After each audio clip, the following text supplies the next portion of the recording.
Well, our press reviewer Diptyque Laurent has been reading the newspapers from home. She tells us what she's found on the front pages today, starting with the British Prime Minister Boris Johnson leaving intensive care.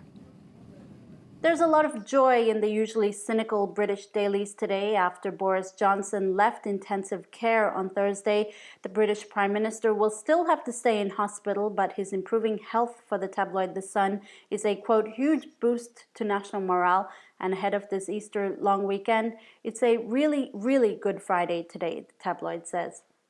Here in France, Le Parisien is looking at President Emmanuel Macron's surprise visit to a controversial infectious diseases expert, Professor Didier Raoult, who has publicly advocated the use of the anti-malaria drug hydroxychloroquine, but whose findings have been dismissed by some of his peers.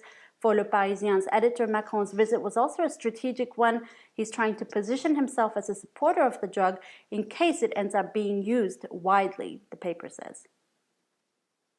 Now, could the virus create a new world order? Well, that's a question Senegal's President Macky Sall asks in this article for Jeune Afrique. The president outlining the challenges and needs of the African continent in responding to the virus. He also looks at the lessons we could all learn from our handling of the pandemic so far, including our attitude towards public health. Macky Sall urging leaders to treat public health in the same way they treat the environment, anti-terrorism, and national security.